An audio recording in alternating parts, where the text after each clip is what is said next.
মুসলমান উম্মাহ তো সেই দিনে মরে গেছে যখন 1969 সালে আল আকসা মসজিদে আগুন ধরানো হয়। তখন ইসরায়েলের প্রধানমন্ত্রী রবার্ট ব্লো একটা উক্তি করেছিলেন। আমি ভাবছিলাম যে আরব বিশ্বের সকল মুসলমানরা রাত্রে ইসরায়েলে ঢুকে পড়বে, যখন সকালে ঘুমের থেকে উঠে দেখি এমন কিছু ঘটে নাই।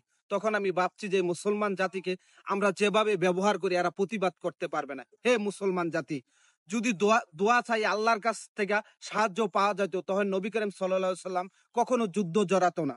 তোমরা মুসলমান জাতি, তোমরা খিলাফায়ে রাশিদিনের কথা স্মরণ করো। হে আল্লাহ, তুমি যেভাবে আবাবিল পবিত্র নগরী মুক্কা নগরীকে তুমি হেফাজত করেছিল আল্লাহ, সেভাবে আরেকবার আবাবিলের আদেশ করো না, আল আকসা মসজিদের হেফাজত করুক এবং ফিলিস্তিনের মুসলমানরা যারা জীবিত আছে, যারা অবশিষ্ট আছে, এই মুসলমানদের রক্ষা করা হোক।